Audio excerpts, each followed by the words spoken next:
Let's break these schedules down by division. We'll start in the NL East, where I think we'd all agree some of the toughest competition exists. And we'll start with the defending National League champion, the defending World Series champion, Washington Nationals. Home games denoted in gold.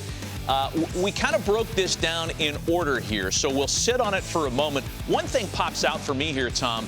No Phillies until roughly halfway through the abbreviated schedule. Yeah, good point. What jumped out at me, Matt, was the start of the season. I think the start to this season is critical. 15 games is already a quarter of your season. And look at this schedule front-loaded.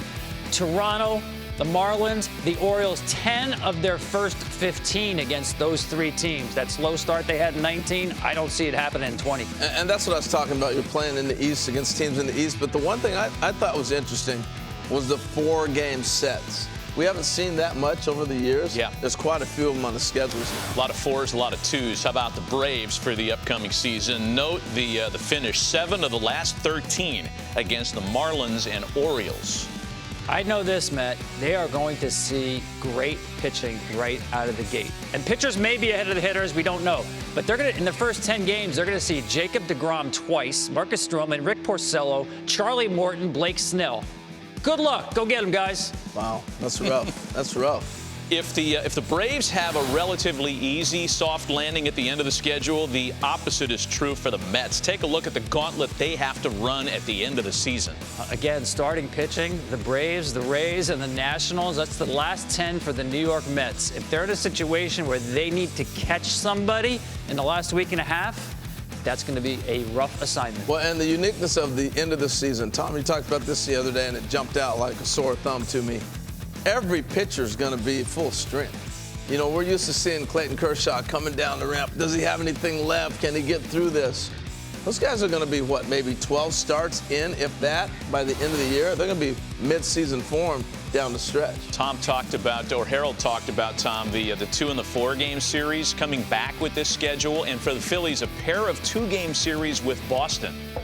Yeah, that's interesting. And to me, we'll talk about this later with the Phillies and their schedule. They have 20 games on the road against teams that had winning records last year. I think if you're in the East, you have some of the toughest schedules, and the Phillies certainly do in terms of their home road splits. You know, let's talk big picture here about the NL East, and we'll use the Nationals as the example, who boast as good a front 3 starting pitchers as anybody in all of baseball, certainly in that division.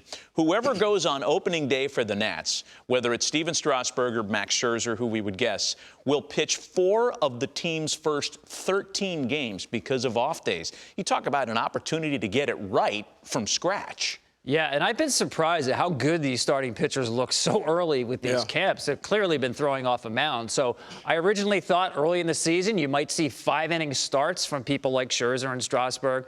I don't think that anymore, Matt. I think these guys, when we get to July 23rd, 24th, they'll be ready to go 7 or 8 if they have to. You know, and I think the pitching, it's very unique. I think they will be way ahead of the hitters, because hitters usually, when you come out of the winter, you've played a season in September, you've had a little time to rest. Then you start working out. By the time you get to spring training, it's really only been about 3 or 4 months.